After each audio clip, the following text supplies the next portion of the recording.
ይሄን ያህል ቁጥር የነበረውን ሰራዊት ወደዚህ አውርደነዋል ይላል። ይሄን ያህል ክፍለ ጦር እንደዚህ አድርገናል። ሰራዊቱን በብሔር ሊከፋፍሉት ሞከሩ። የተለያየ አጀንዳ እየሰጡ እንደዚህ ነው ተሸንፈሃል፣ እንደዚህ ሆኗል፣ እዚህ ቦታ ላይ ይሄን ያህል ክፍለ ጦር ተደምስሷል በሚል የውሸት ፕሮፓጋንዳ ስነ ልቦናውን ለመስለም ሞከሩ። ይሄ ከኛ በላይ ጠላት ያውቃል። ስለሚያውቅ አሁን በዚህ በኩል መከላከያ መጣ ሲል እየሸሸ በዚህ መጣ እየሸሸ በተለይ ይሄን ሰሞን ያለው ይቀበለኛል ወይ ሰው አሁን ጀዋር በአንድ ወቅት እኮ ይሄ እዚህ አካባቢ ተወላጅ ያልሆኑ ሰዎች ናቸው በብዛት ያሉ እነሱ እናስወጣቸው እምቢ ያሉትን በሜጭ አንገታቸውን እንቆርጣለን የሚል እኮ ቪዲዮ አለ። እንደ ኢትዮጵያኖች ምናምን ብሎ ሌላ መኪና አስነስቶ ናውጣ ምናምን ብሎ ያገሩን ዜጋ እዛ አስገባ። ለምንድን ነው ለኢትዮጵያ አሁን የተለየ ሐውልት ተጨማሪ ሐውልት እዚህ ጋር የቆመው ስንል ኢትዮጵያኖች የሰሩት ጀግንነት በጣም የተለየ ነው። በቀኝ ግዛት አልተገዛህም ማለት ዛሬ በነጻነት የምናወራበትን አንደበት የሰጡን የትላንትናዎቹ አርበኞቻችን ጀግኖቻችን ናቸውና ሁሌም እናከብራቸዋለን። በሚገባቸው ልክ ነው ወይ እንግዲህ እንዳናደርገውማ ሁሌ ቁጥርነት ውስጥ አለን እኛ የትላንትናውን እየዘገብን እያወራን እያደነቅ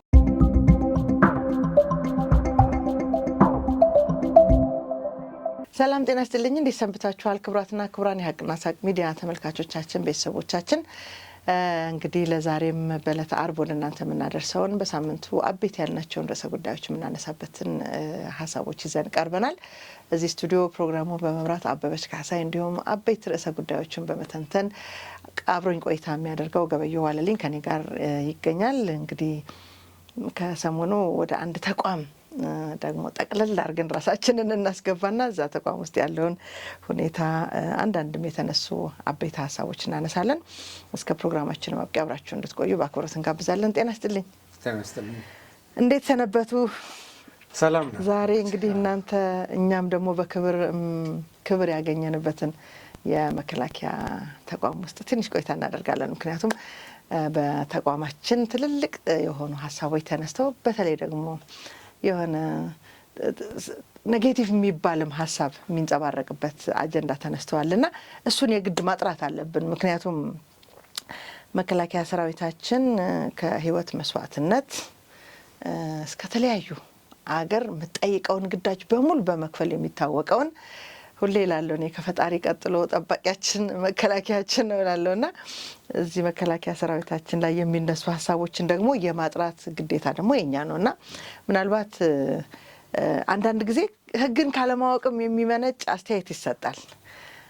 በእርግጥ ህግ እንድናውቅ የተደረገበት መንገድ ብዙ ነው ባይባልም የግድ ግን የሚያውቁ ጉዳዩ የሚመለከታቸው ሰዎች ደግሞ ስለዛ ጉዳይ ማብራራት ስለሚጠበቅባቸው እርስዎ ደግሞ ከመከላከያ ሰራዊት አባልነት ወደ ጋዜጠኝነት ከጋዜጠኝነትም ወደ ከፍተኛ አዘጋጅነት በትልልቅ አጀንዳዎች ዙሪያ መከላከያችንን ስትገልጽ የመጣ ሰው ነህና የሰራዊታችንን የመተካካትን አጀንዳ የሰሞኑ ትልቅ አጀንዳ ሆኖ ሰንብቷልና ይሄ ነገር እንደው ጥርት ያለ ነገር እስቲ ካንተ እንስማ። አሁን እንግዲህ ያው የተለያዩ አመራሮችም ስለዚህ ጉዳይ ገልጸዋል። መከላከያም በፐብሊክ ሪሌሽን በኩል ከሰራዊት ምልመላ ጋር የተያያዙ ሌሎች አጠቃላይ ወቅታዊ ሁኔታዎችን ጋር አያይዞ የገለጻቸው ነገሮች አሉ። አሁን በእኛ ይህንን በኔጌቲቭ ወይም በተቃራኒው አቅጣጫ ሆነው ሁልጊዜ መልካም ነገሮችን ለማደናቀፍ ኢትዮጵያ በቅዷ መሰረት ወደ እድገት ወደ ከፍታ የምታደርገውን ጉዞ በመደገፍ ረገድ ምሰሶ ሆኖ ይህን ተሸክሞ የሚሄደው የመከላከያ ሰራዊት የጸጥታ ኃይሉ ነው እና እዛ አካባቢ የሚደረገውን ግንባታ እዛ አካባቢ የሚደረገውን ጥንካሬ ለማደናቀፍ ያው ጦርነት ሰራዊቱ ላይ ከመክፈት ጀምሮ ማለት ነው የኢትዮጵያን ሰራዊት ለማሽመድመድ ከጠላት ጋር አብረው ለጠላት ቃል ገብተው የጠላትን ተልእኮ ተቀብለው በአስፈጻሚነት የሚሰሩ ሰዎች አሉ። ይሄ አዲስ ነገር አይደለም። በተጨባጭ ደግሞ በፕሮፓጋንዳ ሰራዊቱ ራሱን ለማጠናከር የሚያደርጋቸውን ነገሮች ወታደራዊ ምልመላ ሲያደርግ ኦኬ በትጥቅ በስልጠና በአደረጃጀት ለመዘመን የሚያደርገውን ጥረት ሁሉ ግር በግር እየሄዱ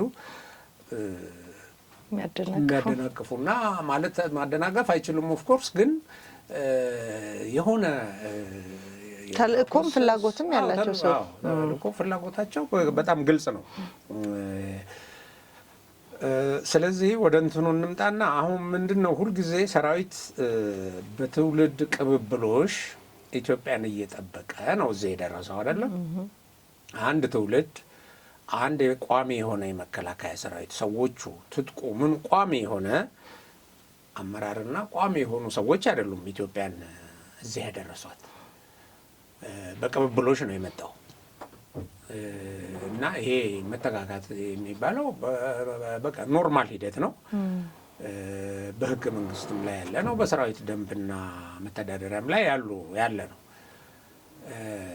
ይሄን እያደረግሽ ሰራዊቱ አሁን ያለው ነባር ሰራዊት ላይ አዲስ ሰራዊት እየመጣ የነባሩን ተሞክሮ እየቀሰመ እየተሰጣጠመ መሰጣጠመ ይባላል። ልክ ያንን የኤክስፒሪየንስ እየወሰደ እንዲቆም አብሮ እንዲሰራ ቀጥሎ ደግሞ ራሱ እየወጣ ያን ተልእኮውን ወደ መፈጸም እንዲገባ የሚደረግበት መንገድ ነው። ይሄ የኢትዮጵያ ሰራዊት በዚህ ነው እስካሁን ድረስ ከድል ወደ ድል እየተሸጋገረ ከኢትዮጵያዊ ጽናቱ ወደ ታች ሳይወርድ የመጣው በነባሩ ላይ አዲስ እየመጣ የነባሩን ተሞክሮ እየቀሰመና ነባሩን እየመሰለ ከዛም በጣም እየተሻሻለ ወደ ላቀ ብቃት ወደ ላቀ የተልእኮ አፈጻጸም እያደገ በዚህ ድምር ውጤት እንደሄድ እየተደረገ ነው የመጣው እና ይሄ ተቋሙን በኃላፊነት ስሜት ገባሽ አዳዲስ ወጣቶች መጥተው እንደገና ደግሞ በሰራዊት አገልግሎት ውስጥ ከታች እያሉ አገልግሎት የሚሰጡ ደግሞ ወደ አመራር እየመጡ ሰራዊቱ በነበረው እርሾ ላይ በነበረው ልምድና አደረጃጀት ላይ እየጨመረ እያሳደገ እንዲሄድ ሲደረግ የቆየ ነው። በዚህ ምክንያትም ነው የሰራዊታችን አይበገሬነት ከትውልድ ወደ ትውልድ እየተሸጋገረ የመጣው የሆነ ቦታ ላይ የሚቆም ሳይሆን የሚቀጥል ነው እና ይሄንን ለማስቀጠል ይሄ መተካካት አስፈላጊ ነው። ይሄን አጽንኦት ሰጥተው አመራሮችም ያው ፊልድ ማርሻሉም ገልጸውታል። ተገቢና ሲደረግ የቆየ አሁን ደግሞ በተጠናከረ ሁኔታ ተልኳችን እየሰፋ ስለሄደ እየተሰራ ነው። አሁን ይሄንን ኦኬ ልክ አዚፍ ኢትዮጵያ ሰራዊቷ እንደተዳከመ ኦኬ ስለተዳከመ አሁን ምልመላ ያደርጋል ብለው ፕሮፓጋንዳ ይሰራሉ። ስለተዳከመና ትክክለኛ እይታ አይደለም። በምን ሁኔታ ነው የሚዳከመው? በመጀመሪያ ደረጃ ኢትዮጵያ ሰራዊት ተዳከመ ምናምን ብሎ ጮቤ መርገጥ ያው ጠላትነት ነው፣ ባንዳነት ነው። ያው ልክ ከልኩም ያለፈ ባንዳነት ነው በመሰረቱ ሳይሆን ማለት ነው። ሳይዳከም ተዳከመ። ሌላው በተደጋጋሚ ከዚህ በፊት እንደገለጽ ነው ተዳክሟልና ወደ ሰላም እንዳትመጡ፣ ይሄ ተዳክሟልና ተዋጉ፣ ተዳክሟልና ሙቱ ነው። ይሄ መልእክት በመሰረቱ የሚጎዳው በጣም በሌላ በጦርነት ታሪክ ውስጥ ራሳቸውን ለረጅም ጊዜ የመጡ አሁንም ያሉ የመከላከያን ሰራዊታችንን መዳከም እንደ አጀንዳ ተደርጎ ይመዘዝና በዛ በኩል ሌላ ለማጠናከር ራሳቸውን ለጦርነት ለማዘጋጀት ወጣቱን ለመመልመል ለመጠቀም እንዲሞቱ ምክንያቱም ከማይመጣጠን ነው ኃይል ጋር ነው። አንዳንዴ በጣም የሚገርመኝ ነገር እነዚህ ሲገመግሙ ለምሳሌ በጽንፈኞች አካባቢና በሚዲያዎቻቸው አካባቢ ያለ ግምገማ ይሄን ያህል ቁጥር የነበረውን ሰራዊት ወደዚህ አውርደነዋል ይላሉ። ይሄን ያህል ክፍለ ጦር እንደዚህ አድርገናል ይላሉ። በጣም የተሳሳተ መረጃ ማለት ነው። የኢትዮጵያ ሰራዊት አሁን ባለው አገሪቱ ውስጥ ያሉትን ባሉት ውጊያዎች ጠላትን ከነበረው ቁመና እያዳከመ የመጣበት ነው። ኦኬ ቅድም ባልነው መንገድ ግን ደግሞ ሰራዊቱ በመተካካትም በስልጠናም በመሳሰለው ራሱን እያጠናከረ በቁጥርም እየጨመረ ምክንያቱም የሚያስበው አሁን ይሄ በየመንደሩ ስለሚደረግ ውጊያ አይደለም፣ ዓለም አቀፍ ተልእኮ አለው።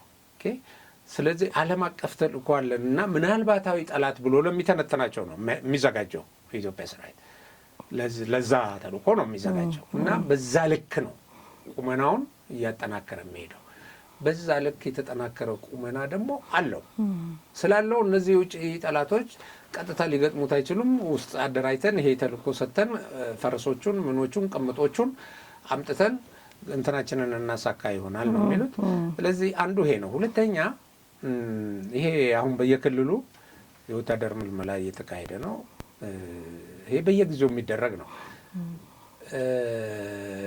የተመለመሉ ሰዎችም አሁን በተለያየ ቪዲዮ አይተሽ እንደሆነ በብዛት አሉ።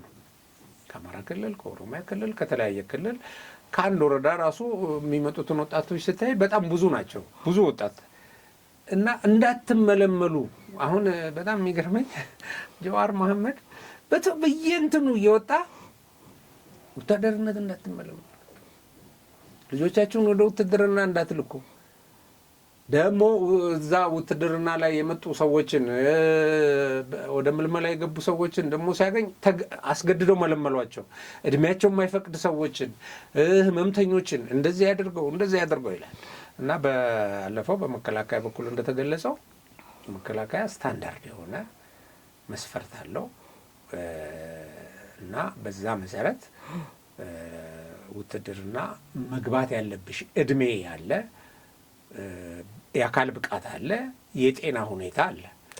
ፕሮፌሽናል ሰራዊት እኮ እየገነባን ነው። በደንብ በማጣራት ብዙ ሰዎች ሜዲካል እንትን ሲሉ ይመለሳሉ። ፍላጎት ስላላቸው ወይም ስለመጡ ብቻ ሁሉም ወታደር አይሆንም። ይሄ እንደዚህ አይነት ፕሮፌሽናል ሰራዊት እንገነባለን እያልሽ ኦኬ በእድሜ ገደቡ እንትን ያለ ነገ ተልእኮ ግዳጅ ሊወጣ የማይችል በውትድርና ደግሞ ከሚፈቅደው ስታንዳርድ በታች የሆነ በአካል ብቃቱ፣ በጤናው፣ በእድሜው አትምልም። ስለዚህ መስፈርቶች አሉ። በዛ መሰረት ነው የሚመለመለው እና በዚህ መሰረት ሰዎች እየገቡ ነው። ሁልጊዜ አትዝመቱ፣ አትሂዱ፣ ውትድርናን ተዉ። ለምሳሌ በአንድ ወቅት የአማራን ወጣቶች ወደ ውትድርና እንዳትገቡ እያሉ ይቀሰቅሱ ነበር። በሌላ በኩል ደግሞ ሰራዊቱ አማራ የሌለበት የኦሮሞ ሰራዊት ነው ምናምን ይላል። ያን ኃይል ለማመጣጠን አማራ ወደ ሰራዊቱ እንዲገባ በምልመላው መሰረት ነው ማድረግ ካለባቸው ከሆነ የነበረበት። አዎ ግን አይደለም፣ ይመጣል። እንደዚህ እያሉት ይመጣል። ባለፈው አሁን የዛሬ ዓመት የገባው መጠን በጣም ብዙ ነው። እኔ አይቻለሁ በየቦታው ሲከቱ ከተለያዩ የአማራ ክልሎች። እራሱ አማራ ክልል እኮ ሚሊሻ እና የአድማ ብተና እየተመለመለ በተለይ በቅርቡ እየሰለጠኑ ሲመረቁ ያየናቸው ለክልል እኮ በቂ ኃይል ነው ብለን የምናምንበት ነው። እና ምናልባት ከባለፈው ጊዜ በዚህ በ2013 የተጀመረው ይሄ ጦርነቱ ማለት ያሰጋ ነበር አይደለ? በተለይ ያልተደራጀ ሰራዊት ስለነበራት ኢትዮጵያ በሰሜን እዝም የተደረገው ጥቃት ድንገት ምንድነው ያሉት መብረቃዊ ስለሆነ ከዚህ ሁሉ ተነስቶ እስካሁን የመጣበትን ግንባታ ስናስብ ከሚጠበቀው በላይ ብለን ምን ገመግመው ነበር። ምናልባት እንደዚህ አይነት አጀንዳዎች የሚነሱት ካሰቡት በተለይ ጠላት የምንላቸውን በየትኛውም አቅጣጫ ያሉ የውጭም የውስጥም ይሁኑ ካቀዱትና ከገመቱት በላይ ከፍ ባለች ቁጥር ይሆን እንዲህ አይነት አጀንዳዎች የሚፈጠሩት? እውነቱ እኮ ይሄ ነው። ይኸውልሽ አሁን ሰራዊቱን በብሔር ሊከፋፍሉት ሞከሩ። የተለያየ አጀንዳ እየሰጡ እንደዚህ ነው ተሸንፈሃል፣ እንደዚህ ሆኗል፣ እዚህ ቦታ ላይ ይሄን ያህል ክፍለ ጦር ተደምስሷል በሚል የውሸት ፕሮፓጋንዳ ስነ ልቦናውን ለመስለም ሞከሩ። ጠላት የማይበገር ነው፣ በ24 ሰዓት እንደዚህ ይገባል፣ እዚህ ጋር ይወረወራል፣ ኮማንዶ አሰልጥኗል፣ ሚሳኤል ሰርቷል ምናምን እያሉ ይሄ ሳይኮሎጂካል ወርፌር እንዳቅማቸው ማለት ነው እንዳቅማቸው። የኢትዮጵያ ሰራዊት ግን ከዚህ በላይ ነው። እንዲህ አይነት ፕሮፓጋንዳ የሚያፍረከርከው ሰራዊት አይደለም በፍጹም። ስነ ልቦናዊ ጥንካሬው፣ በራስ የመተማመን ስሜቱ ማለት ነው። ይሄንን አሉ ምንም ሰራዊቱን ወደዛ ሊያመጡት አልቻሉም። ኦኬ ስለዚህ አሁን ይሄ ሰራዊት ይሄንን እንትኑን ይዞ እንዳይቀጥል አሁን የሚያደርገውን መልመላ ደግሞ ማደናቀፍ አለብን ብለው እንደዚህ አይነት ነገር በመሰረቱ ውትድርና መልመላ ለዜጎችም መብትም ግዴታ ነው። ትክክል ነው። በመሰረቱ ብሔራዊ ወታደር ሊፈጠር ይገባል ብለን የምናምን ሰዎች እኛ ሀገር አሁን ብሔራዊ ውትድርና በየጊዜው አገሩን ማገልገል አለ። በጣም አገሩን ማገልገል ብቻ አይደለም ውትድርና በጣም ብዙ ትምህርት አሁን እኮ እኛ እንደዚህ እንደው የተወሰነ እውቀት ይዘን እኮ እንደዚህ አይነት ትንታኔ የምንሰጠው ብዙ ሰዎች በተለያዩ ተቋም ውስጥ ገብተው እኮ እንጀራ በልተው የሚያድሩት ከውትድርና የወጡ ሰዎች ሚሊቴሪ ቤት ውስጥ በገነቡት እውቀት ነው። እውቀት ትገነቢያለሽ፣ ዲሲፕሊንድ ሆነሽ ትኖሪያለሽ። እኔ አሁን ብዙ ጊዜ ደግሞ ደጋግሞ እንትን የሚል አንድ ኢንጂነር ጓደኛ ያለ ሁልጊዜ እንደው ማንም ሰው በውትድርና ማለፍ አለበት ይላል። እውነት ነው። በጣም ውትድርና የሚሰጥሽ ጥንካሬ አለ። በሌላ ሀገር ከውትድርና ሰዎች ሲመጡ ካምፓኒዎች ብዙ እንትን ኢንሴንቲቭ እየሰጡ ወደ እነሱ ካምፓኒ እንዲገቡላቸው ክብር ሁሉ የሚጨመረው የሰራዊት አካል ስትሆን ነው። እና ቤተሰብሽን የምትገነቢበት መንገድ ውትድርና ብዙ እንትን አለው። እኔ አሁን በአሁኑ እድሜ ላይ ያለኝ ግንዛቤ በተለይ እኛ የመከላከያ ክብር አባላት ሆነን የተለያዩ ተቋማትን ስንጎበኝ በጣም አንዳንድ ጊዜ እንደው ብጠየቅ መመልሰው ቀጨሽ በህይወት ብባል መልሰው ላለው አሁን ያለኝ የመከላከያችን ወይም ሰራዊት የመሆን ግንዛቤ የሰራዊትን ቅርጽ፣ ማንነት፣ ባህሪ፣ ሁኔታ ካየው በኋላ ምናልባት ይሄ ግንዛቤ ከ20 ዓመት በፊት ኖሮ ቢሆን ኖሮ ወታደር ነበር መሆነው ብያቃለሁ። እና በዚህ ልክ ነው የሚያስቀናው። ስታውቀው ነው ነገሩን በዛ ልክ የምትቀናውና ምናልባት እንደውም እኔ ብዙ እኛ በተለይ የክብር አባላት ስንገናኝ የምናወራው ነገር በትክክል ሰራዊታችንን የሚገልጽ ነገር ሰርተን እናውቃለን ወይ? ከዚህ በላይ ስለ ሰራዊቱ ማንነት በአጠቃላይ ወታደር ምን ማለት ነው? በውትድርና ህይወት ያለፉ ሰዎች ታሪክ ተነግሮ አያልቅም። እንደውም እስከ መጨረሻ ድረስ በፍቅር በጓደኝነት የሚዘልቁ ሰዎች በውትድርና ህይወት የመጡ ሰዎች ናቸው እያልኩ እናገራለሁና በዚህ ልክ እንዳልሰራንበት ነው የሚገባኝ። ሰርተንበትማ ቢሆን ጠላት የት ይገባ ነበር ማለት ነው። አሁን ባለው ሁኔታ እንዲህ ከተባለ ለማለት ፈልጌ ነው። ሰርተንበት ቢሆን ነው። በገጽታ ግንባታም አንፃር ብዙ የሚሰሩ ስራዎች አሉ። ውትድርና ምን ያህል አጓጊ እንደሆነ በጣም አሁን ሰራዊት ውስጥ የተለያዩ ዩኒቨርሲቲዎች አሉ፣ የተለያዩ የትምህርት ተቋማት አሉ፣ የተለያዩ ሙያዎች አሉ። ኦኬ እዛ ሙያ ላይ ተምረው የወጡ ሰዎች አሉ እዛው ሰራዊቱን የሚያገለግሉ። ከዛ እነዚህ ሰዎች ሲወጡ ደግሞ ሀገር ያገለግላሉ። ኦኬ ይሄ እዚህ ላይ ምን ይጨመራል? ውትድርና ዲሲፕሊኑ፣ ኦኬ የስራ ተነሳሽነቱ፣ ኮንፊደንሱ፣ ጥንካሬው። አንድ ወታደርን እንኳን አምጥተሽ 16 ሰዓት 17 ሰዓት ብታሰሩ ይሰራል። ኦኬ ለምን? በግዳጅ አወጣጥ ላይ ያዳበረው የተለማመደው ነገር አለ እና ምን ይመስላል። ከዛ ውጪ ከነዚህ ከማሰልጠኛ ትምህርት ቤቶች ከመሳሰሉት ውጪ ብትሄጂ መከላከያ ኢንዱስትሪን ብታይ፣ አሁን ሎጂስቲክ፣ እኔ አሁን ሰሞኑን እዛ ሎጂስቲክ የተለያዩ ማዕከላትን ገንብቶ የተለያዩ አደረጃጀት ፈጥሮ አይቼ እነዛን ነገሮች እንደውም ዛሬ የሆነ ጉብኝት ነበር። አንፎርቹኔትሊ እኔ ይሄ ፕሮግራም ስላለኝ ነው የቀረሁት። እና በየጊዜው እድገት ነው የምታየው። በየጊዜው ይሄ በየጊዜው የሚደረግ እድገት ገባሽ? ተልእኮ ወደ ላቀ ደረጃ ተልእኮ ከፍ እያለ በሄደ ቁጥር እንደገና የዓለም አቀፉ ሁኔታ ግድ የሚልሽ ነገር አለ። የዓለም አቀፉ ወታደራዊ አደረጃጀት፣ የዓለም አቀፉ ጠላት ተንተነሽ ስትገቢ እንዲህ አይነት ነገር ቢነሳ ስትይ ከዛ ጋር የሚሄድ ሰራዊት መፍጠር አለብሽ። በጣም ኦኬ። ለምሳሌ ትጥቅ አሁን ከውጭ ብንገዛ በዚህ በጅቡቲ መንገዱን ሊዘጉብን እዚህ ጋር ምናምን መርከባችንን ምናምን ልክ ይሄንን እንደ የሚያስደስት ነገር አድርገው የሚያወራሉ። አሁን እንትና አልሲሲና የጅቡቲ መሪ ኢትዮጵያ መሳሪያ እንዳታስገባ ተነጋገሩ እና አሁን ኢትዮጵያ በመርከብ ስታስገባ የሚገባውን መሳሪያ ለመያዝ ምናምን ይላል። አንደኛ ነገር ኢትዮጵያ አሁን የምትዋጋባቸው መሳሪያዎች እያመረተች ነው። ይህን የሚያመርቱት ወታደሮች ናቸው። ገባሽ? ውትድርና ውስጥ ገብተሽ የምትማሪው ነው ይህን ቴክኖሎጂ መስራት። እንደገና የቀደሙትን መሳሪያዎች እያሳደጓቸው ነው የማድረግ ብቃታቸው በጣም በሚገርም ሁኔታ። አሁን ድሮ እንደዚህ መሬት ላይ ተወጥሮ በሰው በብዙ ሰው የሚጠም እንትን የሚል ለተኩስ የሚዘጋጅ መድፍ መኪና ላይ ተጭኖ ኦኬ በተወሰኑ ሰው ኦፕሬት ተደርጎ የሚተኩስበት ሁኔታ አለ። አሁን በአንድ ኦራል ላይ ተጭኖ ብዙ አፈሙዝ ያለው መሳሪያ ይሄን በመበታተን በተለያዩ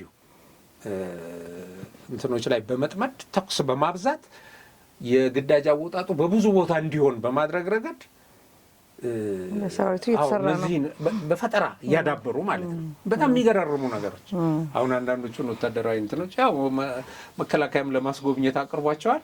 አንዳንዱን ቴክኒካል ነገር እዚህ ስለማናነሳ ማለት ነው። እና እንዲህ አይነት አቅም የሚፈጠርበት ሁኔታ የተፈጠረበት ነው መከላከያ።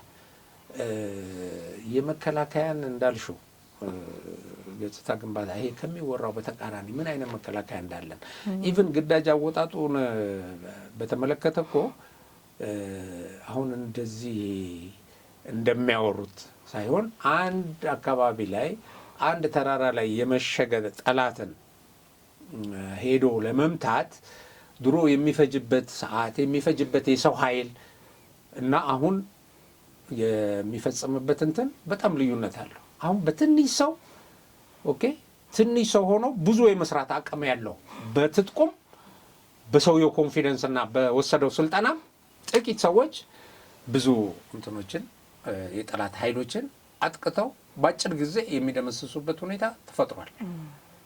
ኦኬ ይሄ እውነት ነው። ይሄን ከኛ በላይ ጠላት ያውቃል። ስለሚያውቅ አሁን በዚህ በኩል መከላከያ መጣ ሲል እየሸሸ በዚህ መጣ እየሸሸ በተለይ ይሄን ሰሞን ያለው በቃ ምናልባት በዚህ በአትሌቲክስ እንትን ሪከርድ ቢመዘገብ በመሮጥ ከመሪዎቹ ጀምሮ ነው የሚመዘግበው የለም እንጂ በከፍተኛ ሪከርድ እየሰበሩ ነው። በዚህ እና በስልክ እሱን ነው የሚነግሩ። በዚህ ሄደን ወደ እንትን ገብተን ምናምን እየሰማን ያለ ነው እሱን ነው። ምናልባት ይሄ አጀንዳ ያው እነሱንም ማን እንደሚነዳቸው ስለምናቅ ከዚህ ከኤርትራ ጋር ይገናኙ ይሆን? በተለይ ከቲፒኤልኤፎች ከሻዕቢያ ጋር አብሮ የመስራት ፍላጎታቸውን በአደባባይ መንገድ ጀምረዋል። እኛም የተለያዩ ሀሳቦችን ስናጋራ ነበርና ይህ መከላከያን የማጠልሸት ያው ከዚህ በፊትም ሰርተንበታል። በደርግ ዘመን የነበረው የመከላከያ ሰራዊት የፈረሰበትን ሴራ በግልጽ አስቀምጠናል። በፕሮፓጋንዳ በተለያዩ ያው በእርግጥ እነሱ ስራቸውን ሰርተዋል፣ እኛ መስራት የነበረብንን ሰርተናል ወይ ነው ጥያቄውና በዛ ልክ ይሆን ወይ አሁን መከላከያችንን ለማጠልሸት በዚህ ልክ ይሄ መተካካቱ ስህተት ነው ወይም ኔጌቲቭ ኢምፓክት አለው እየተባለ እንዲወራ መነሻ የሚሆነው አብሮ የመሆናቸው ጉዳይ የፋኖችም የጽንፈኞችም አንበላቸው እንጂ የመፈራረስ ጉዳይ ሌላ አጀንዳ የማስቀየሪያ ጉዳይ ይሆን ወይ ይሄ ነገር? እዚህ ላይ እናውራበት። አይ እሱ ምንድነው ይኸው እነዚህ እንትኖቹን ስትተነትኛቸው አሁን ይሄ የስነልቦና ጥቃት ዘመቻ ላይ የተሳተፉ ኃይሎችን ስትመለከቻቸው አንድ የሚያደርጋቸው በቃ ጠቅልለው ጸረ ኢትዮጵያ ሆነዋል፣ የኢትዮጵያ ጠላት ሆነዋል። እነዚህ ከጠላት ጋር እንሰራለን ብለው አቋማቸውን በትክክል ተናግረዋል። ስሩልኝ ያላቸው ጠላት ስለሌለ ነው። አሁን ይኸውልሽ ስሩልኝ ብሎ በትክክል ገንዘብ ከፍሎ መሳሪያ ሰጥቶ ለምሳሌ ሶማሌ ነበረች አይደል አብራን ትሰራለች አሉት። አሁን ሶማሌ እዛ ከአልሸባብ ጋር እየተዋጋች ነው። እነሱን በሉ አሁን የኢትዮጵያ መንግስት አጥፉልኝ ምናምን የምትል አይደለችም። አሁን እዛ ጋር ያመተሩት እንትን ተቆርጧል። ኦኬ ሻዕቢያም ቢሆን አሁን በራሱ እንትን ላይ ነው ያለው፣ በራሱ ውጥረት ላይ ሻዕቢያ አሁን እነሱ እንደሚገመግሙት አይገመግሙም። በነገራችን ላይ እዚህ ላይ አንድ ሀሳብ ልጨምርልህና ትላንት የሰማሁት ቪዲዮ ቲፒኤልኤፎች ወደ ሻዕቢያ የመምጣታቸው ፍላጎት ከራሳቸው ከቲፒኤልኤፎች ነውና ከራሳቸውም ስለሆነ አመጣጡ ጄኖሳይድ ምናምን የሚባል አጀንዳ ቆርጣችሁ ካልጣላችሁት እኛ ልናስተናግዳችሁ አንችልም አይነት ሐሳብ ነው ሲንጸባረቅ የነበረውና ስሩልን የሚላቸው ያልከውን ነገር ያጡ ይመስለኛል። አሁን ቲፒኤልኤፎችም ራሱ በሻቢያ ጉዳይ ላይ ያወራይ ስለኮ ሰጥተው በዚህ ጋር ግቡና ይሄን ተራራይዙልኝ ምናምን አሁን ሁሉም ጠላት በራሱ ጉዳይ በራሱ እንዲወጠር ሆኗል። አሁን ሁሉም እንደዚህ እንደሚባለው እንዲህ በቀላሉ ከዚህ ጋር ሄዶ አሁን ከአማራ ክልል ሄዶ ከቲፒኤልኤፍ መጥቶ እዚህ ጋር አድርጎ አንድ ግንባር ይዞ የሚዋጉበት አይደለም። ምክንያቱም ሰራዊታችን እነዚህን ሁሉ መገናኛ ቆራርጣቸዋል። በብዙ ነገር በቴክኖሎጂው በምንም በየቀኑ የሚያደርጉት እኮ ስልት ባክን ጥይት ላክልኝ ምናምን ብሎ እዛ ኤርትራ ደውሎ አሁን አንዱ የሆነን ሰው ይለዋል ጥይት እጃችን ላይ ምንም የለም ምናምን ይላል። ግን ችግሩ ጥይቱ ቤት ነው መጥቶ ወደሱ የሚገባለት ነው።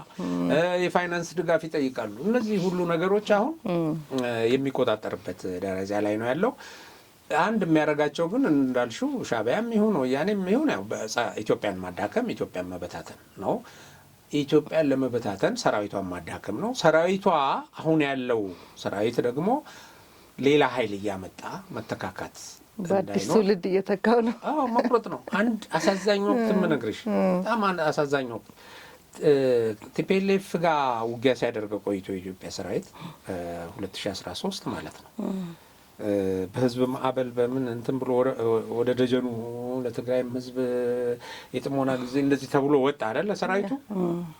አሁን ያ 8 ወር እዛ ባሰሳ በውጊያ ላይ ቆይቶ እንደገናም በህዝብ ማዕበል በተደረገበት ውጊያ የተዳከመበት ወቅት ነበር። አሁን ቅድም ስለ መተካካት አድርገናል አይደል? መተካካት ነባሩ ሰራዊት እያለ እሱ ላይ ነው አዲሱን እያመጣሽ እያዋሃድሽ እያሰጣጠምሽ እንትን የምታደርግ።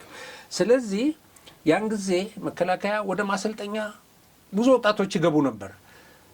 ግንባር ያለው ግን ፋታ ሳይሰጡት በተለያየ አቅጣጫ እያጠቁ ለማጥፋት እርሾ እንዳይኖር ይሄን እዚህ ጋር ደምስሰው ከዚህ በኋላ አዲስ ሰራዊት እዛ ተቀጥሮ ቢገባ በቂ እርሾ የሌለበት በቂ ልምድ የማይቀስምበት ሁኔታ ውስጥ ቢገባ እሱ በቀላሉ እዛ ማሰልጠኛ ውስጥ መደምሰስ ምናምን ትችያለሽ አይሽ። እና በጣም ተረባርበው ነበር። እስከ ደብረ ብርሃን በመጡበት ውጊያ በተደጋጋሚ ይናገሩ ነበር። ከዚህ በኋላ ኢትዮጵያ ሰራዊት አልቋል፣ የት አለ፣ አጥፍተነዋል እያሉ ይነግሯቸው ነበር። ለነግብጽ ለነ ሱዳን ለመሳሰለው ለጠላቶቻችን ማለት ነው። እየፎካው አይዟችሁ እኛ እንዲህ ያድርገናል አምን የሚል። ስለዚህ ይሄንን አንዱ መቁረጫ ነው ብለው ስለሚያስቡ ያወራሉ። ምንም ግን አያመጣም። እውነት ለመናገር የእነሱን የጠላትነት ደረጃ ግን ያሳያል በጣም እንጂ አሁን ጀዋር ቀስቅሶ ወታደር ለመግባት የፈለገ ሰው ወይም ልጁ ውትድርና እንዲገባ የፈለገ አባት አይ ጀዋር እንደዚህ ስላለኝ ብሎ ልጁን የሚይዝበት ሁኔታ አይደለም። በራሱ ምክንያት ወታደር ይገባል ወይም አይገባም። እንደዚህ ነው እንጂ አሁን ይሄንን አልኩ ለማለት በየቀኑ ወጥተው ይሄንን ይላሉ።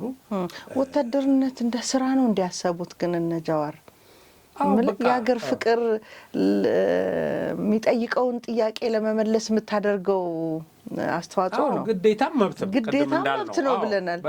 ይበልጥ ደግሞ ወደዛ ሙያ የሚገቡ ሰዎች ወይ ለቅድም እንዳልኩት ለሰራዊቱ ያላቸው ግንዛቤ ስለ ሰራዊቱ ያላቸው ዕውቀት በዛ በሰራዊቱ መካከል የተፈጠረውን የሀገር ፍቅር ቀስቅሷቸው ወደዛ ስሜት ከገቡ በኋላ የሚቀጠሩ ናቸው። ሌላው ደግሞ ከልጅነቱ ጀምሮ ስለ ሀገር ፍቅር እየተነገረ ያደገውን እውነታ ይዞ አገሬን ካልታደግኩ ለአገሬ መስዋዕት ካልሆንኩ የሚል ነው እንጂ ስራ ነው ብሎ እንደ ስራ የሚገባ ነው እንዴ ተደርጎ የሚታሰበው?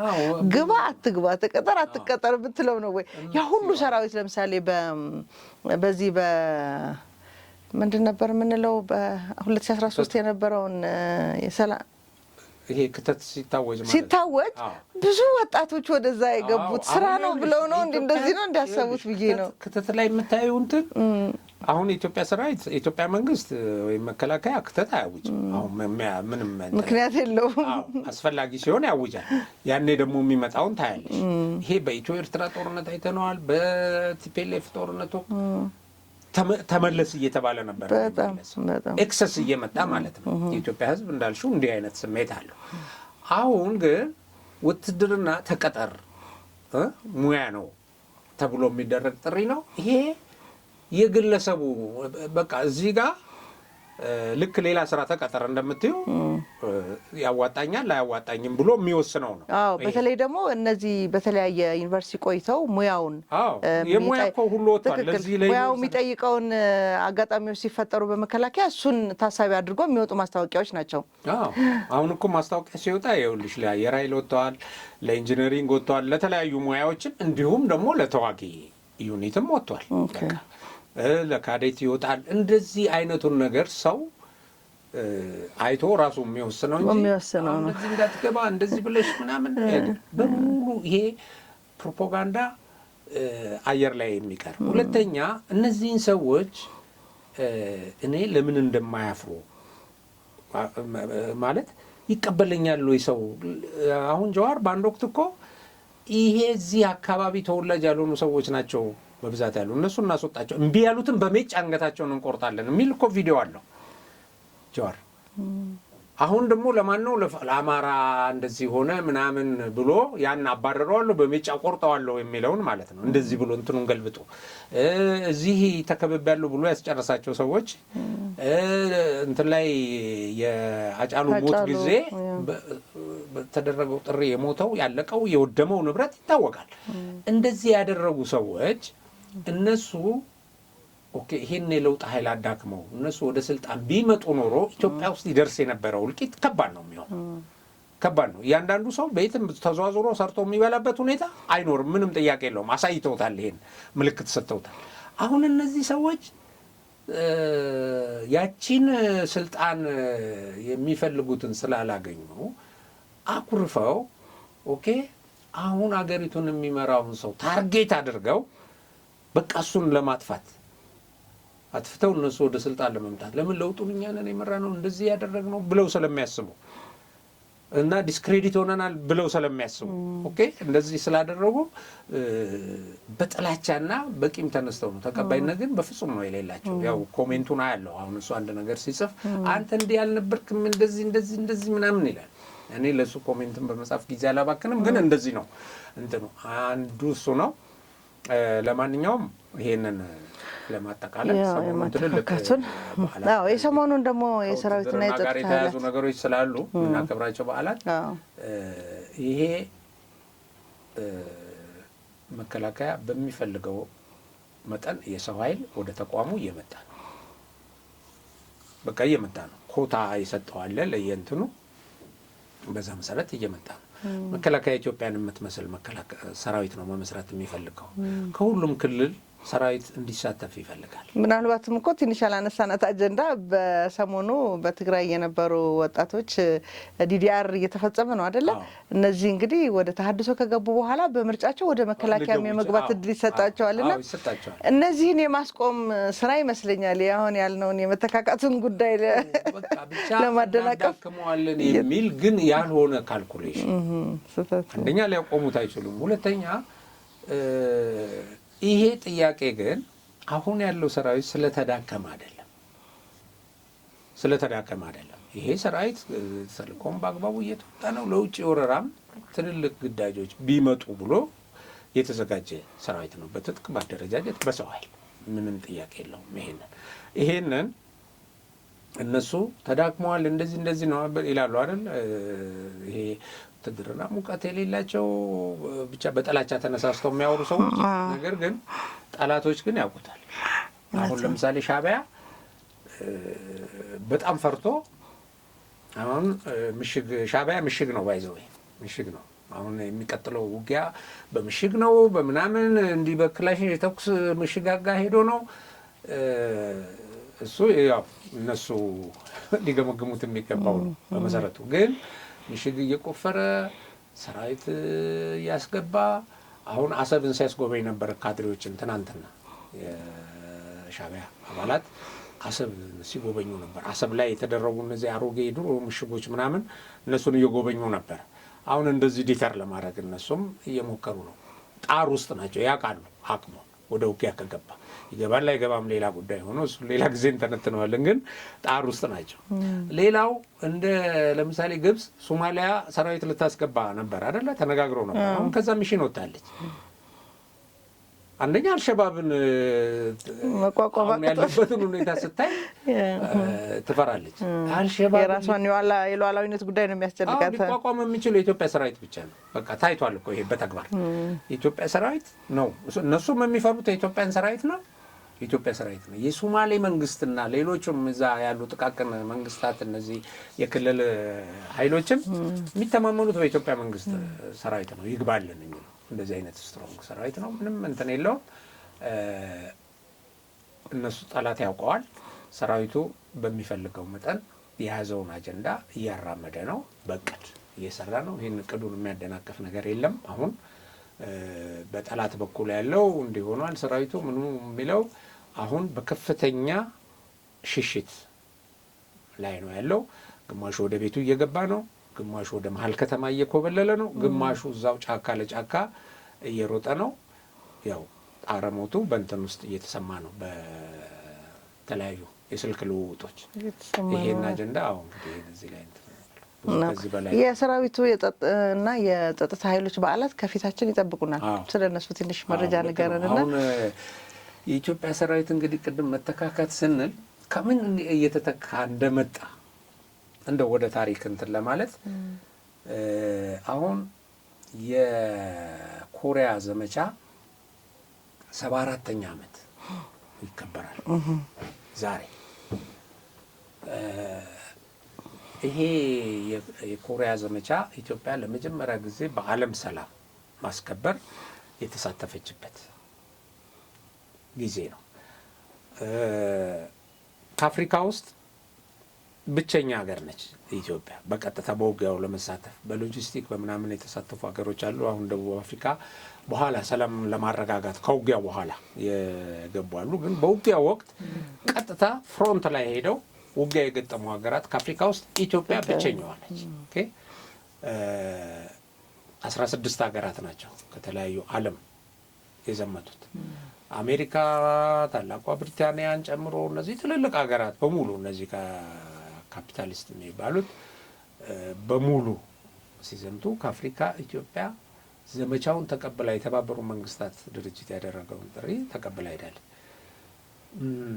እነዚህ ኃይሎች 6034 የሚሆኑ ዘማቾች የቃኘው ሻለቃ በተለያዩ ዙሮች ዘምተዋል። የመጀመሪያው በቀጥታ እንትኑ ላይ ዘመቱት 1122 መኮንኖችንና ወታደሮችን ያካተተው እንትን ያው ከጅቡቲ ተነስቶ በባቡር ከአዲስ አበባ ጅቡቲ ሄዶ ከዛ እንትን ብሏል እና ያን ጊዜ ልም አለ ባቡሩ ወጣት ይዞ በሙሉ የሚል እንትን ነበረ። እነ ፍቅር ይለቁልናል ብዬ ተስፋ አረጋለሁ እዚህ መሀል ላይ እና በዚህ እንትን ሄደው ቀጥታ ወደ ውጊያ ነው የገቡት። የተወሰነ ስልጠና አድርገው ከሌሎቹ ጋር መሰጣጠም ምናምን አድርገው ማለት ነው እና ይሄ ኃይል ከፍተኛ ድል አስመዝግቧል። አንድም ቦታ ላይ ሳይሸነፉ ማለት ነው። በሁሉም በደፈጣ በሽምቅ በመሳሰሉት ውጊያዎች በሁሉም አይነት ውጊያዎች ሲሳተፉ ነበርና 238 ውጊያዎች አካሂደዋል። በሁሉም አሸንፈዋል። እና በዛ ጊዜ እዛ ውጊያው ላይ የነበሩ ሰዎችን በተለያየ ጊዜ ቃለ መጠይቅ አድርጌያለሁ። ውጊያው የተደረገበት ኮሪያም ድረስ ሄጄ ይህን ታሪክ ጽፌያለሁ። እኔ ያው ፊልም ሰርተናል እና ተጠንቀቁ፣ ይሄ የቃኘው ፍሮንት ነው ይላሉ በሄሊኮፕተር ቻይናዎች፣ ራሻዎች እንደዚህ ይላሉ። ኢቭን ሰሜን ኮሪያ ወታደሮች ስለምን እዛ ገብቶ አጥቅቶ የሚወጣ ኃይል የለም። በጣም የተለየ ጀግንነት አስፈጽመው በዓለም አደባባይ ይሄን ለመጀመሪያ ጊዜ በሰላም ማስከበር ተሰልፈው ድል ያደረጉበት ነው እና ቃኘው ሻለቃ እኛም ይሄን በዓል እንደው እንኳን አደረሳችሁ ማለት ያስፈልጋል። በጣም ኮራባቸዋለን ማለት አለ። በጣም እውነት ነው። ምን እንደሚያደርጉ ታውቂያለሽ? ኮሪያዎች የደቡብ ኮሪያ የማህበረሰብ አባላት በየዓመቱ ወደ ኢትዮጵያ እየመጡ አሁን እነዛ ኮሪያ የዘመቱ ሰዎች እንግዲህ እድሜያቸው ከ80 በላይ እንደዚህ እየሆነ ነው። ብዙዎቹ በሞት ተለይተውናል በእድሜ ምክንያት። ጥቂቶች አሉ እና ከዚህ በፊት የነበሩትም እያሉ አሁን ጥቂቶችም እያሉ እነዛ ተወክለው የሚመጡ ሰዎች እነዚህ በክብር ይቀመጡና የሆነ ቦታ ላይ እነዛ ዝቅ ብለው ቪዲዮ ካለ አውጥተን እናሳያለን። እግራቸው ስር ዝቅ ይሉና እናመሰግናለን ይላሉ። የዛሬ 74 ዓመት ለዋሉላቸው ውለታ ወይ ራስ እዚህ ሰራዊትሽን ትሰድቢያለሽ እዚህ ምናምን እንዲህ ኢትዮጵያ ሰራዊት እንደዚህ ምናምን ግማሹ ይተኩሳል። ያው ቲፒኤልኤፍ እዛ ሲቆፍርለት አንበጣ ሲያባረርለት የነበረውን ሰራዊት እንትን ብሎ እኔ ይህንን ሳስብ እውነት ያስለቅሰኛል። የእውነቴን ነው ማለት እዛ ያለ ክብር እኛ የሚዲያ እንትን ሆነን ነው ሄድ ነው። እኔ ቶክ ሾው ነበረኝ በዛ ጊዜ በሱ የተለያየ ኮሪያን የተመለከተ ታሪክ ጻፍንና ጋበዙን። ሄደን በሄድንበት ኢትዮጵያኖች ናቸው የኢትዮጵያኖች መጡ ብለው እዚህ ጋር ቁጭ ብሉ፣ እዚህ ጋር ተመገቡ፣ እዚህ ጋር ምናምን እንዴት ያከብሩን እንደነበር። የሆነ ፑዛን የሚባል ወደብ ላይ እዛ ልንጎበኝ ሄደን ሙዚየም አለ መኪና ፓርክ የምናደርግበት ቦታ አተን አዙሮ ሰውየው በጣም ጥብቅ ነው። እንደዚህ ዝም ብለሽ አታቆምም። ይሄ ትራፊክ ህግ በጣም ጥብቅ ነው እና መጨረሻ እንትን ሲል ሄዶ ኢትዮጵያኖች ነው ያዝኩት ይለዋል። ኮሪያ እንደ ኢትዮጵያኖች ምናምን ብሎ ሌላ መኪና አስነስቶ ናውጣ ምናምን ብሎ ያገሩን ዜጋ እዛ አስገባ እና ብዙ ነው ከዛ በላይ እና እነሱ በከፈሉልን መስዋዕትነት እንደዚህ ተከብረን እና ዓለም በዚህ ደረጃ ያከብረናል። አይሽ የዛሬ ዓመት ስናነሳው ይህንን ጉዳይ የሆነ ወቅት ላይ አንስተነው ነበርና ታሪካችንን ለትውልዱ የመናገርና ያለመናገር ጉዳይ ውጤት ነው ብለን ገምግመነው ነበር። እነሱ እንግዲህ ስለ ኢትዮጵያ ምን እየነገሯቸው እንደሆኑ አዳዲሶቹንም ትውልድ እኔ ህፃናት ማሳደጊያ ይኸውልሽ ትምህርት ቤት ሄጃለሁ። መዝሙር ይዘምራሉ። እንደገና ከዘማቾች የልጅ ልጆች ለነሱ መስዋዕትነት ከከፈሏቸው የልጅ ልጆች ጋር ደብዳቤ ይጻጻፋሉ። ህፃናት ልጆች እዚህ ካሉ ህፃናት ልጆች ጋር የልጅ ልጅ ምናምን ኦልሬዲ ኮኔክሽኑ ተፈጥሯል። ሁልጊዜም ይገናኛሉ። እዚህ መጥተው ቤተሰቡላቸዋል። አሁን ይሄ ኮሪያ ሆስፒታል ይሄ አንዳንድ እንትኖች የተቋቋሙት ከሱ ጋር በተያያዘ ነው። እሱን ላይ መጥተው ለምሳሌ ዶክተር ሀ የምትባል ዶክተር ሀ አክሰን ብዙ ነገር አብረን ሰርተናል። በጣም ወዳጄ ነች። በጣም ለኢትዮጵያ ለዚህ ለኮሪያ ዘማቾች ከእኔ ዜጋው ከኔ በላይ እሷ ውስጥ ያለውን ስሜት ወደ እኔ ያጋባችው እሷ ነች። የሚገርምሽ ነገር እሱን እንትን በማለት እና እሷ የሆነ ጊዜ ለሆነ እንትን መጣች። ቴኳንዶ ምናምን ነው እውቀት የነበረው። በኋላ መጣ እዚህ ሰው ለማሰልጠን ምናምን ስትመጣ እነዚህ ኮሪያ የዘመቱትን ሰዎች ሄዳ እዛ የሚኖሩበት ቦታ እንትን ስትል አልጋ ላይ ናቸው ምናምን፣ ግማሹ የወገብ ግማሹ የእግር በዱላ የሚሄዱ እንደዚህ ናቸው። ፊዚዮቴራፒ አጥነታ እንደገና መታ እነሱን የማሸት እነሱን እንትን ትሪት የማድረግ ስራ አድርጋ ከዛ የኮሪያ ዘማቾች ማህበር ድጋፍ ሰጪ የሚባል የኮሪያ እንትን አቋቁማ አሁን ለነዛ ድጋፍ እየሰጠች ኢትዮጵያኖች እዛ የተወጡት ሚሽን በተለየ ነው የሚታየው። በጣም ትናንትና ቀይ ባህር የኢትዮጵያ ነው ብለው ስለ የትላንትና ታሪክ እኮ ነው። ምጽዋ አሰብ ላይ ምንድን ነው ምጽዋ ላይ መስዋዕት የከፈሉልን ጀነራሎች ታሪክ እንኳን ይህ እኮ ነው የሚያሳዝንሽ። በጣም ያሳዝናል። አሁን ሰዎች አንደኛ እነሱ የእነሱንም አርበኞች በዚህ መጠን ያከብራሉ እና ፍሪደም ኢዝ ኖት ፍሪ የሚል እንትን አላቸው። አንድ ውጊያ ከሰሜን ኮሪያ ጋር ነው ያደረጉት። ባይዘው እንደዚህ እንደኛ በየእንትኑ ጽንፈኛ እየመጣ ምን እያላል ግን ለዛ መሰለኝ እኮ እንትን የሚያደርጉት በሚያስደንቅ ሁኔታ የሚያከብሩትም ለዛች ጦርነት የሚተዋጉ ሰዎች የሚያከብሩም አንዴና የመጨረሻዋን ታሪክ ስለሆነች ይመስለኛል። አንዱ አሁን የጎበኘ ነውና የተወሰነ እየተቀባበሉ ነበር ያስተናገዱን። እነዚህ ኢትዮጵያኖችን ለመደገፍ የተቋቋመ የማህበረሰብ ክፍል አለ እና በየእንትኑ አለ በየግዛቱ። ከዛ ከሴኦል ወደ ፑዛን ስንሄድ የሆነ ቦታ አንድ ግሩፕ ይቀበላል። እነሱ አስተናግዶ ምናምን ወደሚቀጥለው አንዱ ከፑዛን ይወስድና እነዚህ ውጊያ የተደረጉባቸው ቦታዎች አሉ፣ የተለያዩ ከተሞች እነሱ ጋር ይወስዱናል። እስከ ቦርደር ድረስ እየተቀባበሉ በቀበበሎች ነው እንትን የሚያደርጉት እና እነሱ እንትናቸው ውስጥ ያለው አይምሯቸው ውስጥ የተቀረጸው አክብሮትና ፍቅር በጣም ይገርመኛል። እና መጥተው የሆነ ጊዜ እንግዲህ በንጉሱም ጊዜ እነዚህ ሰዎች 53 ላይ መፈንቅለ መንግስት ሲደረግ የተወሰነው ክቡር ዘበኛ እዛ መፈንቅለ መንግስት ውስጥ ፓርቲስፔት አድርጓል ተብሎ ተገለው ኑሯቸው በጣም ጎስቋላ ሆኖ እንትን ተባለ። ደርግ ወደ ስልጣን ሲመጣ ደቡብ ኮሪያ ኢምፔሪያሊስት ነች፣ የካፒታሊስቱ ጎራ ነች እና ሰሜን ኮሪያን ለመውጋት ነው ሶሻሊስቱን ለመውጋት ነው የሄዳችሁት በሚል አይዲዮሎጂ እንትን ግን ያ ምንድነው ሰሜን ኮሪያ ደቡብ ኮሪያን ወረረች ተብሎ ነው የተነገረው ታሪክ በሚል ተገለው ሳይመቻቸው የኖሩ ናቸው። እና ኮሪያዎች የመንግስት ለውጥ ሲደረግ መጡ።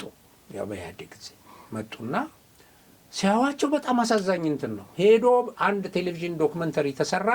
በሙሉ የኮሪያ ዘመቻ እነዚህን ሰዎች መርዳት አለብን አለ። በቃ የሚችሉትን ነገር ሁሉ አደረጉ። ክብር አደረጉላቸው። እንዳልኩሽ ሐውልት ሰሩ፣ ሐውልት ቆሞላቸው እና አሁን እዛ ለምንድን ነው ለኢትዮጵያ አሁን የተለየ ሐውልት ተጨማሪ ሐውልት እዚህ ጋር የቆመው ስንል ኢትዮጵያኖች የሰሩት ጀግንነት በጣም የተለየ ነው። ሁለተኛ ኮሪያ ውስጥ ብዙዎቹ ሀገሮች በጣም ብዙ ቁጥር ያለው ምርኮኛ እንደው ለእንትኑ ያህል እዚያ እንደ ጻፍኩት አለና የብዙ ምርኮኞች ያስመዘገቡ ሀገሮች አሉ። አሜሪካ ምንም ለምሳሌ ጦርነቱ አብቅቶ የምርኮኛ ልውውጥ ሲደረግ ደቡብ ኮሪያ ራሷ ደቡብ ኮሪያ በሰሜኑ የተማረከባት 8343 ምርኮኛ አለ። ይሄ ባይዘው ምርኮኛ ነው በህይወት የተገኘ ሁኔታው ያልታወቀ የሚባለው በመቶ ሺዎች ምናምን ነው እንትን የሚለው ጦርነቱ ይሄ ሂውማን ዌቭ በከፍተኛ ደረጃ የሆነበት ነውና ቴክኖሎጂን በከፍተኛ ደረጃ ከሁለተኛው የዓለም ጦርነት በኋላ ከባድ ውጊያ ነው እና አሜሪካ 4714 ወታደሮች ተማርከው ምርኮኛ ልውውጥ ላይ መጡ ምናምን። ሌላውም ሀገር እንግሊዝ 977፣ ቱርክ ምናምን፣ አውስትራሊያ እንደዚህ በሺዎች የሚቆጠሩ ምርኮኞች በሰንደቅ ዓላማችሁ ጀርባ ተሰለፉ ተባሉና መጣ ጠቅላላ ኢትዮጵያ ሰንደቅ ዓላማ ጀርባ አንድም ሰው የለም። ልብ አድርጊ፣ በሞትም ነው የሞተበት ሀገርም ካለ አስከሬኑን መውሰድ ስላለበት እሱ ነው የሚመጣው። የሞተበትን ተሸክሞ ነው የሚወጣው። የኛ አሁን 122 ወታደሮች በዛ ውጊያ ውስጥ ተሰውተውባቸዋል። ተሸክመው ነው ወደ ጠቅላይ ሰፈራቸው። አስከሬን ለማውጣት ሲል ይሞታል። የውጊያ ዲሲፕሊኑና የወታደራዊ እንትኑ ከባድ ነው እና ኮሪያዊውን ተሸክሞ ሲወጣ የቆሰለ ኮሪያዊ ተሸክሞ ሲወጣ ተመቶ ወድቆ ሁለቱ በሞርተር ተመተው አንድ ላይ አጥንታቸውና ደማቸው ተዋህዶ ወድቀዋል። አሁን የነሱ አጽም መጥቶ እዚህ ተቀብሯል ማለት መታሰቢያ ተሰርቷል። ኢትዮጵያዊው ለሀገሩ ለማብቃት ሲባል ማለት ነው። ኢትዮጵያኖች ለኛ እንደዚህ ናቸው ነው የሚሉት። አየሽ ልጆች ህፃናትን ያሳድጉ ነበረ በጦርነት የተጎዱ። ያኔ እኮ እኛ በነገርሽ ላይ ከደቡብ ኮሪያ እኮ የተሻለ ኢኮኖሚም ያለንን እኮ ኃይለ ሥላሴ እኮ የተወሰነ ዶላር እኮ ረድተዋቸዋል ለደቡብ ኮሪያ። ስለዚህ እኛ የተሻለ ከሬሽንም ከምንም እያካፈሉ እንደዚህ ያደርጋል። አሁንም እንደዚህ ነው የሚያደርገው የኢትዮጵያ ሰራዊት በሄደበት የሰላም ማስከበር። እኔ ሰላም ማስከበርም በዚህ መልኩ ዘግቤዋለሁ፣ አጥንቼዋለሁ፣ ጽፌበታለሁ አይደል። እኔ ደግሞ ራሴ ዘምቻለሁ። አሁን ላይቤሪያ ዘምቻለሁ። የአሁኑ ጠቅላይ ኤታማዦር ሹም በሴክተር አዛዥነት በሚመሩት እንትን ውስጥ የኢትዮጵያ ሴክተር ውስጥ እኔ የእሳቸው ፐብሊክ ሪሌሽን ሆኜ ዘምቻለሁ እና እዛ ኢትዮጵያኖችን ሰው እንዴት እንደሚያያቸው አይቻለሁ። በቃ ኢትዮጵያ በፍሬንድ፣ ኢትዮጵያ ጉድ ፍሬንድ፣ ኢትዮጵያ ብራዘር ምናምን ነው የሚሉሽ ከተማ ውስጥ ስትሄጂ። ለምን ከኛ በፊት የሚሄዱት እኛ እየተተካካን ስለሆነ ተካካተስ እና ሬሽን እየሰጠ ከየት ነው የምታመጡት ይላሉ የዩኤን ሰዎች። ሬሽን ለምን አንድ ወታደር እንዲበላው ታስቦ በካልኩሌሽን የሚሰጥ ምግብ ነው፣ ግን ኤክሰስ ነው። ያው ለኢትዮጵያ ወታደር በጣም ብዙ ነው። ከሱ ቀንሶ ነው የሚሰጠው። ከሀገራችሁ አምጥታችሁ ነው የምሰጣቸው ይላሉ ሪፖርት ላይ ሲቀር ነው የሬሽናችንን እና እንደዚህ የሚያደርግ ሰራዊት ነው። ኦኬ አሁንም በውጭም በሀገር ውስጥም ይሄን ያደርጋል የኢትዮጵያ ሰራዊት። ይሄ እውነት ነው። ዲሲፕሊን የኢትዮጵያ ሰራዊት ግጭት ባለበት ቦታ ሄዶ በሲቪሊያንስ ላይ ጉዳት እንዳይደርስ መስዋዕት ይከፍላል። በዚህ ነው የሚታወቀው። እና እኛ በሰላም ማስከበር ሂደት ምንድን ነው የሆነው? ከዛ በኋላ እንግዲህ ቆይቶ ኮንጎ ዘመትን። ወዲያው ነው ኮንጎ አሁን የሴክተር አዛዥ እንትኑ አጠቃላይ ከተለያዩ ሀገሮች የዘመቱ 19 ይመስሉኛል ከነሱ ሀገራት የዘመቱ የዓለም ሰራዊትን የሚመሩት የኢትዮጵያ ጄኔራል ነበሩ ከበደ ገብረ የሚባሉ። በዚህ ደረጃ ኮንጎም ላይ ሚሽን ተወተናል። ከዛ እንግዲህ እነ ሩዋንዳ መጡ፣ ከዛ ላይቤሪያ መጣ፣ ከዛ ሱዳን መጣ ምን አለና አሁን በዓለም ላይ በጣም ተመራጭ ከሚባል በዲሲፕሊኑ ከሚታወቅ የሰላም አስከባሪ ኃይል ውስጥ ኢትዮጵያ አንዷ ነች። በዚህ ትውልድ መተካካት የመጣ ነው። ይሄ አየሽው እየተተካል እየወረስን ነን የመጣ ነው። እኛ የነሱ ልጆች ነን ብለን በነሱ ወኔ እየኮራን በነሱ ዲሲፕሊን እየተቀባበልን ማለት ነው። ዛሬ እዚህ ይሄን በዓል ለሚያከብሩ የዘማቾች በቁጥር የተወሰኑ ቢሆኑ አሉ። ክብር ይገባቸዋል። በጣም እድሜና ጤና እንዲሰጣቸው እንመኛለን። ልጆቻቸው የሚኮሩባቸው አርበኞች ናቸው። ስለዚህ ሁሌም እንዘክራቸዋለን። ክብር ይገባቸዋል። በነገርሽ ላይ ይኸውልሽ እዚህ ቀኙ አደባባይ የሚል አንድ ቀን ወስጄ አስጎበኝሻለሁ። ሙዚየም አለ እና ቢሮ ትልልቅ ፎቅ ሰርተውላቸው አንዳንድ ነገር ላይም ደግሞ ወደ ቢዝነስ ተቋም ለውጠው እንዲያገኙበት የሚያደርግ እንደገና ሙዚየማቸው በጣም ምርጥ ነው። ምርጥ ገብተሽ ውስጡ ብታዩ እዛ የተቀመጡ ይሄን አሁን እኔ ያወራሁልሽም በሙሉ ሙዚየም ውስጥ በአካል ታገኘዋለሽ። ስለዚህ ማንኛውም ዜጋ ኢትዮጵያዊ ሄዶ ይህንን ታሪክ ማየት ይችላል፣ መጎብኘት ይችላል። እና ታሪኩን ለልጆቹ በጣም ለልጆቹ ታሪኩን ይሄ ኢትዮጵያ የምትባል ሀገር እንደዚህ ምናምን የምትይው ኢትዮጵያ እንደዚህ አይነት ሀገር ነች የሚኮራበት። ዓለም በጣም አድንቆ ከፍ አድርጎ የጠራ እንትን ያላት ቦታ ይሰጣል። ኩራት በእነሱ ምክንያት እንደኮራን ነን እኛ እንግዲህ በአባቶቻችን ትላንት የምናወራው እሱን ነበረ። ምክንያቱም በቅኝ ግዛት አልተገዛህም ማለት ዛሬ በነጻነት የምናወራበትን አንደበት የሰጡን የትላንትናዎቹ አርበኞቻችን ጀግኖቻችን ናቸውና ሁሌም እናከብራቸዋለን። በሚገባቸው ልክ ነው ወይ እንግዲህ እንዳናደርገውማ ሁሌ ጦርነት ውስጥ አለን እኛ የትላንትናውን እየዘገብን እያወራን እያደነቅን ለትውልዱ እንዳናሻገር ሌላ የጦርነት ታሪክ እየተከሰተ ስለተቸገርን ነው እስከዛሬም ድረስ በዚህ ልክ ያላከበርናቸው ያላነሳናቸው ያልዘከርናቸው እንጂ እውነታው እሱ ነው። በተለያየ መንገድም ቢሆን እናውቀዋለን። ምናልባት ከኔ ትውልድ በኋላ ያለው መሰለኝ በተለይ ታሪክ ያልተማረው ታሪክ የሚባል ነገር እንዳይማር ተደርጎ እንዳያውቅ ለዛ ነው አሁን ራሱ እዚህ ሁሉ ጥንቅጥ ውስጥ የገባ ነው እንጂ በዚህኛ ባወቅነው ልክ መጥቶ ቢሆን ኖሮ ተሳሳተ ትርክት የጥላቻ ትርክት እንዲማር ደግሞ ተደርጓል። በደንብ ነው ያ ወጥቶ ወይ ያ ተቋርጦ እዚህ ጋር የጥላቻ ትርክት እንዲማር ተደርጓል። በጣም ስለዚህ ይሄ ትርክት የተፈበረከው ሆን ተብሎ ነው። ለምን ኢትዮጵያ በዚህ ደረጃ የቆመች ሀገር እንግዲህ በጦርነቱ በሌላውም በጦርነት ባድዋ ጦርነት ሰኞ ዕለትም ባይዘው የሚያዝያ 27 የአርበኞች በዓል ነው። እሱ በእለቱ መንሰራው ፕሮግራም ይኖራል እና በዚህ ደረጃ የነበረውን ነገር አይተው ከዛ ትምህርት ተነስተው እነዚህ ኢትዮጵያዊ የሚባሉ ጀግኖች የሚባሉትን መስበር አለብን ብለው ካልኩሌት አድርገው ይሄን የሚሰብር ሰው ቡድን አደራጁ። ሻዕቢያና ወያኔ ይሄን ታሪክ አይቀበሉትም። ከዛ በፊት የነበረን የረጅም ጊዜ ታሪክ አለ። የሚያውቁትም አይመስለኝም። ያውቁታል፣ በቃ አይፈልጉትም። ይሄ እነሱ የሚፈልጉትን ነገር እንዳያሳኩ ስለሚያደርግ ኢትዮጵያኖችን በአንድነት ስለሚያቆም ስለሚያጸና አይፈልጉትም እና ይሄ እኮ የኮሪያ የመሳሰለው እንትን የመጣው አድዋም ከዛ በፊትም ኢትዮጵያ የጀግንነት ታሪክ አብሮነት ታሪክ አላት።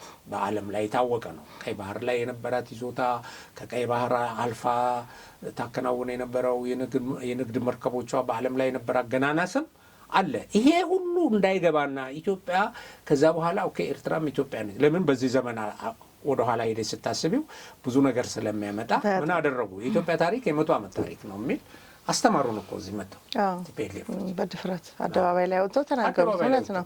የትግራይ ሕዝብ ታሪክም ከ67 ዓመተ ምህረት ይጀምራል አሉ። ኤርትራ የኢትዮጵያ ቅኝ ግዛት ናት አሉ።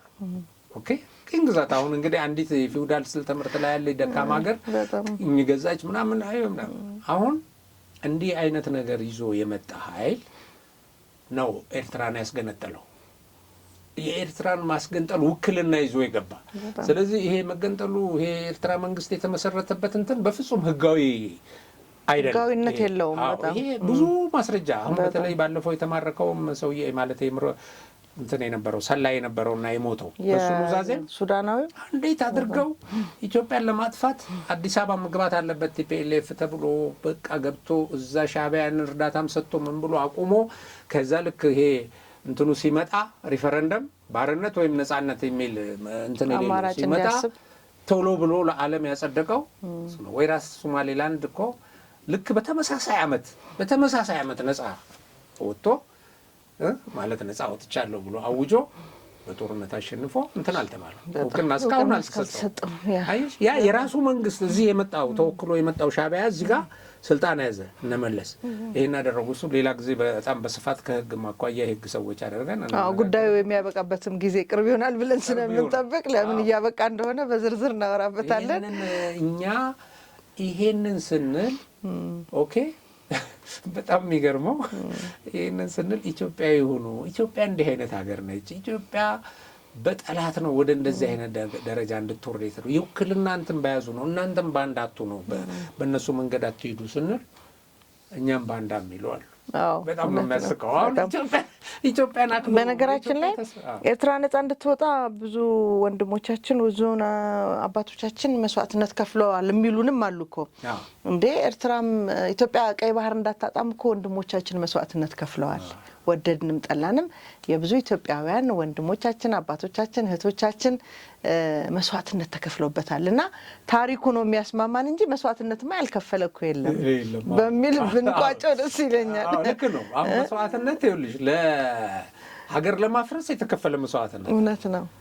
ያ ሀገር ለማፍረስ የተከፈለ መስዋዕትነት መሪዎቹ ሰውየውን የራሱን ሀገር እንዳያፈርስ ቀስቅሰውታል። አሁን እንደሚደረገው እኮ የራሳቸውን ሀገር ለማፍረስ የሚሰሩ ሰዎች አሉ። ልክ እንደዚህ የተቀረጹ ሰዎች አሉ።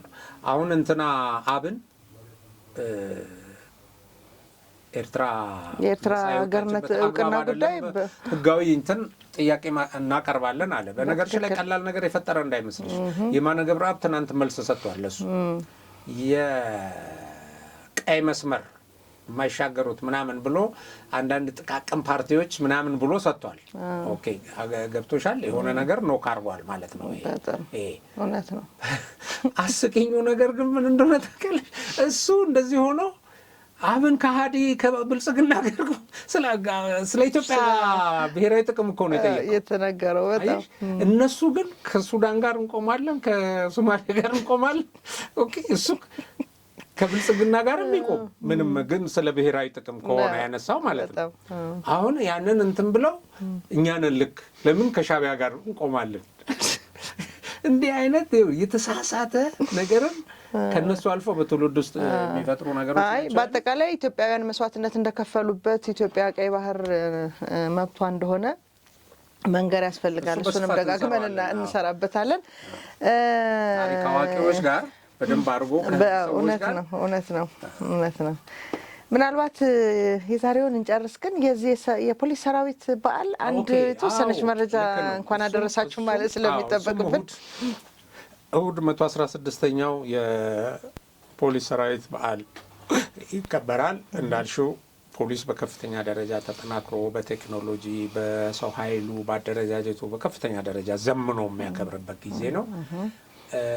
116ኛ ዓመት የሚለው በጣም ትልቅ ትርጉም አለው። በነገርሽ ላይ ይኸው መከላከያ የተመሰረተው በአጼ ቴዎድሮስ የመከላከያ አዋጅ ወጥቶ መከላከያ የጦር መስሪያ ቤት እውን የሆነበት በ1900 ነው። ስለዚህ 117ኛውን ዓመት ቀደም ብሎ አክብሯል። ከ1900 ተነስቶ እንትን ሲያደርግ መከላከያ 2016 ላይ ይመስለኛል። አሁን 116ኛውን ዓመት ነው 2015 ላይ 116ኛው ዓመት በዛ አክብሯል። ከዛ ቀጥሎ ደግሞ ፖሊስ ሰራዊት በዛው ዘመን ተቋቋመ። አሁን ይሄ ታሪክን የኢትዮጵያን ታሪክ ወደ ኋላ ሄዶ መሰረት አድርጎ የተነሳ ነው።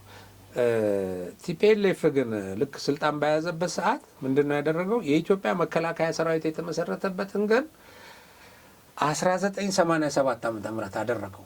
ኦኬ ከዛ በፊት የነበረ ስንት ውጊያ፣ ስንት የነጻነት ተጋድሎ፣ ስንት የሞተ የተሰዋንትን ዲስክሬዲት አድርጎ እኔ ነኝ የመሰረትኩት የኢትዮጵያን ሰራዊት በሚል በጣም ክህደት እኮ በቃ ይሄ ኢትዮጵያዊነትን ማጥፋት፣ ከታሪክሽ እንዳትማሪ ማድረግ። እነዚህ ሁሉ ባንዳዎች የተፈለፈሉት እኮ በዚህ ምክንያት ነው። ባሽ እንዲህ አይነት ነገር የተሳሳተ ትርክት የወለዳቸው ናቸው። ከዛ በኋላ ይሄ ነው። ይሄ ታሪክ ግን ደግሞ ይላል ያው እንግዲህ እንደምታውቁ ይሄ ታሪክ የወላይታ ታሪክ አይደለም። ይሄ ታሪክ እንትና ይሄ የነገስታት ታሪክ ነው፣ የአማራ ገዢ መደብ ነው የምናምን ብሎ በየክልሉ ይፈጠራቸው መበታተኖች ወይ ኢትዮጵያዊ ስሜትን የማጥፋት ስራ። ይሄ ሁሉ ሲወራ ግን ኢትዮጵያውያን የት ሄደን ነበር? እንዴት ዝም አልን? አይገርምም? አዎ ኖርንበት ውስጥ በጣም። ስለዚህ ፖሊሶችም እንኳን አደረሳችሁ ማለት ያስፈልጋል። በተለይ የከተማውን ጸጥታና ሰላም በማስከበር የሚያደርጉትን የ24 ሰዓትን ምንድን ነው የሚባለው ጸጥታውን፣ ሰላሙን ለማክበር እየተደረገ ያለውን ነገር በጣም ልናደንቅ ይገባናል። የሰራዊታችንን የፖሊስ ሰራዊትን እንቅስቃሴ በጠራራ ፀሐይ፣ በዝናብ፣ በቁር በሁሉም ቦታ ላይ የምናያቸው ተዋግቷል ፌዴራል ፖሊስ በ2013 እንትንም ሲል እሱም የጥቃት ሰለባ ነበር። ከዛ በኋላ እሱም በውጊያው ተሳትፎ ብዙ ነገር አድርጓል። ክብር ይገባቸዋል። አልዘነጋንም ለማለት ፈልጌ ነው። እውነት ነው። የፖሊስ ሰራዊት የክብር አባል ደግሞ ለመሆን በሚቀጥለው ጥያቄ እንዳትፈቅድ። አይ ብዙ ጊዜ ካለማስተዋል የምናልፋቸው ነገሮች አሉ። እኛ ራሳችንን ከፀሐይም ከዝናብም ከተለያየ ነገርም ለመከላከል በምናደርገው ሩጫ ውስጥ እነሱ ቆመው ሰላም ሲያስከብሩ፣ ጸጥታ ሲያስከብሩ እናያቸዋለን። ሴቶቹ የሚያደርጉትን ነገር እናያለን። ምናልባት ደግሞ የሴቶች ነገር ከተነሳ ደግሞ በጣም ብዙ ነገር እንድናነሳ ያደርጋል። ምክንያቱም የቤት ውስጥ ኃላፊነታቸውን ልጆቻቸውን እያሰቡ እዛ ቦታ ላይ ቆሞ እኔን እየጠበቁኝ ነው፣ እኔን እያሻገሩኝ ነው ብሎ ማለትን ለእነሱ ትልቅ ዋጋ ነበር እና በዚህ ልክ ስለማናስበው ስለማናነሳው አንዳንድ ጊዜ ራሳችንን እስቲ እኔ በሷ ቦታ በሆን ብንል የበለጠ ዋጋ እንሰጣቸዋለን እና እንኳን የሰራዊት ቀናቸውን የምስረታ በዓላቸውን እንኳን አደረሳችሁ ለማለት ብዙ ከባድ ነገር አይደለም። ከዛም በላይ ስለሚገባቸው ለማለት ፈልጌ ነውና ደግመን እንኳን አደረሳችሁ ማለት እንፈልጋለን። ከዚህም በላይ እናከብራችኋለን። ከዚህም በላይ እንግዲህ ክብር እንደሚገባችሁ ለትውልዱም እናስተምራለን። እውነት ለመናገር የዛሬውን እዚህ እናብቃ አይደለ? እናመሰግናለን። በዚህ ልክ እንደውም እንቆያለን ብዬ አላሰብኩም፣ ግን የመከላከያ የፖሊስ ሰራዊት አጀንዳ ሲነሳ ሌላ ጊዜ ከምናወራው በላይ በጣም ከምናወራው በላይ ደስ ብሎኝ የማነሳውና የማወራው ጉዳይ ስለሆነ እውነት ነው። ለዚህ ነው ትንሽ ረዘም አድርገን ያወራ ነው፣ ግን ስለሚገባችሁ ነው። ከዚህም በላይ ይገባችኋል። እናከብራችኋለን። አብራችሁን ቆይታችሁ እንግዲህ ፕሮግራማችንን ስለተከታተላችሁ እጅግ አድርገን እናመሰግናለን። በፕሮግራሞቻችን ላይ የምትሰጡንን አስተያየት ሁሉ እንቀበላለን፣ እናደንቃለን። አንዳንዶቹንም ዱላዎች ጊዜ ይፈጃል እንጂ ወደ እውነት ስትመጡ ደግሞ ከትላንት ካየነው ነገር ስለተማርን ኮሜንት በሚሰጡት ቅሬታ በሚፈጥር ኮሜንት በሚሰጡት ላይ እኛ ቅሬታ የለብንም። ምክንያቱም ትላንት እንደዚህ አይነት ሰዎች ነበሩ፣ በኋላ ራሳቸውን አስተካክለዋልና እሱም ጥሩ ነገር ነው። ያው መልካም ነው። በእርግጥ ግን ምንድነው አብዛኛው ሰው ኢትዮጵያዊ እንትን ስላለው ጥሩ ኢትዮጵያውያኖች ናችሁ፣ በርቱ፣ በጣም ጥሩ እሱ ደስ ይላል። እውነቱን እንድንረዳ እያደረገን ነው ስለሚል እሱን ነው የምንወስደው። እንቁራሪቶቹ ያው መጫቸውን ይቀጥላሉ። እሺ እንግዲህ እጅግ አድርገን እናመሰግናለን። መልካም ጊዜ ይሁንላችሁ። እሺ እናመሰግናለን።